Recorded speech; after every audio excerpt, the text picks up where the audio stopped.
안녕하십니까. 기획재정부 예산실장으로 있는 김동현입니다. 저는 정부 예산을 편성하고 관리하는 실무 책임을 맡고 있습니다. 오늘 여러분들께 내년도 나라 살림에 대해서 말씀드리고자 합니다. 내년도 예산 규모는 326조 원 수준입니다. 금년보다 5.5% 증가한 수준입니다. 내년도 예산에서 가장 중점을 둔 부분은 바로 복지입니다. 금년 대비해서 6.4% 증가를 해서 92조 원 수준으로 편성을 했습니다. 이 숫자는 전체 예산에서 약 3분의 1에 해당하는 그런 숫자가 되겠습니다. 이것은 그동안 정부가 꾸준히 복지 지출을 늘렸기 때문입니다. 내년도 복지 지출은 전체 예산에서 28.2%를 차지하는 역대 최고 수준입니다. 꼭 필요한 사람에게 꼭 필요한 복지 혜택을 줄 수 있도록 맞춤형 복지를 편성했습니다. 태어나서 돌아가실 때까지 전 생애 과정을 걸쳐서 꼼꼼하게 복지 혜택을 할 수 있도록 챙겼습니다. 특히 우리의 미래를 결정하는 보육과 교육에 중점을 두었습니다. 내년에는 어린이들의 예방접종비를 정부에서 지원합니다.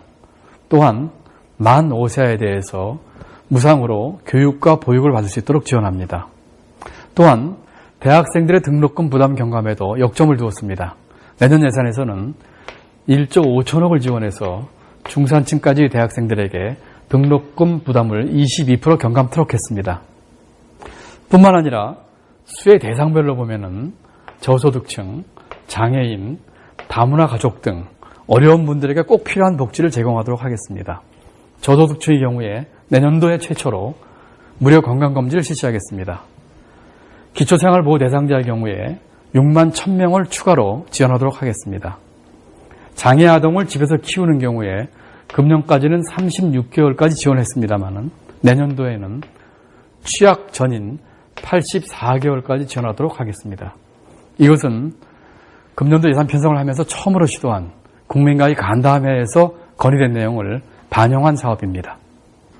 그 내용을 건의했던 주부의 말씀을 직접 들어보시도록 하겠습니다. 30개월 장애아동을 키우고 있는 주부 박혜란입니다. 장애아동을 키우는 건 많이 힘들고 난간에 부딪히는 일들이 많습니다. 어린이집에 맡기기도 힘들고 해서 36개월까지밖에 양육수당도 나오지 않는다고 해서 많이 걱정이 됐는데 기획재정부 예산실에서 주최하는 고객 간담회를 통해서 모든 장애아동들이 36개월이 아닌 취약 전까지 양육수당을 받을 수 있도록 건의를 했습니다. 그 건의가 받아들여져서 내년부터는 취약 전까지 양육수당이 지급된다고 하는데 너무 감사하고 좋습니다. 내년도 예산에서 저희가 복지와 함께 가장 역점을 둔 부분은 바로 일자리입니다. 일자리는 복지와 성장을 잇는 핵심 연결고리입니다. 일자리가 늘어나면 경제가 활성화되고 경제가 성장을 하게 됩니다. 경제가 성장을 하면 복지 재원이 확충이 되고 복지 재원이 확충되면 국민의 삶이 한층 윤택하게 됩니다. 이런 측면에서 일자리야말로 최고의 복지인 것입니다.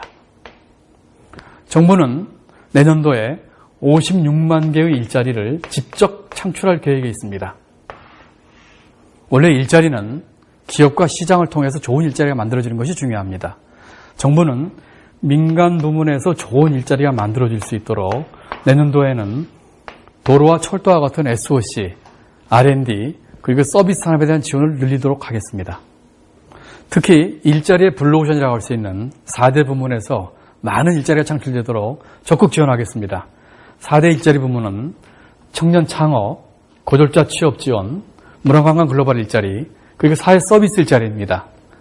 이 중에서도 가장 역점을 둔 부분이 청년 창업입니다. 청년 전용 창업 자금을 2천억 만드는 등 전체적으로 5천억 정도의 창업 자금을 만들 계획입니다. 동시에 전문 컨설팅도 같이 제공하겠습니다.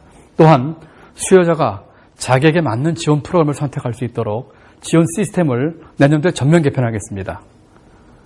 고졸자들의 취업을 지원하기 위해서는 재학 중인 학생에서부터 취업 후에 이르기까지 단계별로 맞춤형으로 정부에서 지원하도록 하겠습니다. 우리 한류가 아시아를 넘어서 유럽까지 가고 있습니다. 우리 젊은이들의 창의성과 다양성, 역동성을 살려주기 위해서 문화관광 글로벌 일자리를 대폭 늘리도록 하겠습니다. 이와 같은 일자리 창출과 더불어서 정부는 내년도에 일하는 여건의 조성에도 많은 중점을 두었습니다. 가장 대표적인 것이 사회보험료 지원입니다. 정부는 저임금 근로자 122만 명을 대상으로 해서 국민연금과 고용보험료 일부를 내년에 사상 최초로 지원을 합니다.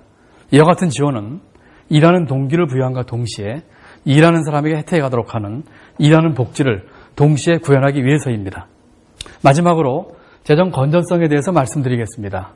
내년도 예산 편성에 대해서 여러 가지 논란이 있습니다. 일부에서는 돈을 풀어서 경기를 살리고 복지 지출도 늘리자고 합니다. 또 다른 한편에서는 재정 건전성의 확보가 중요하다고 합니다. 2008년 경제위기 때는 정부가 재정 지출을 대폭 늘려서 경제위기를 빠르게 극복할 수 있었습니다. 그렇지만 지금은 그때와는 상황이 다릅니다.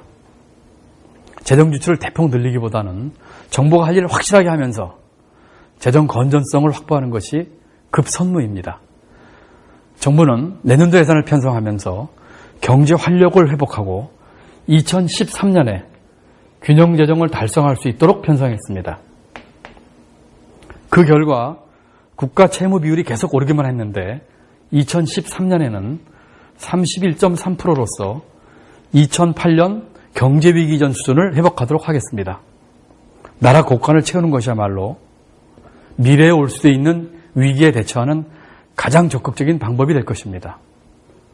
정부는 내년도 예산을 편성하고 집행하는 과정에서 국민 여러분들께서 내주신 세금이 단 한 푼도 헛되이 쓰여지지 않도록 최선의 노력을 다하겠습니다. 이와 같은 노력이 국민 여러분들에게는 희망이 되고 우리나라 경제를 한층 더 튼튼하게 하는 밑거름이 되기를 기대합니다. 감사합니다.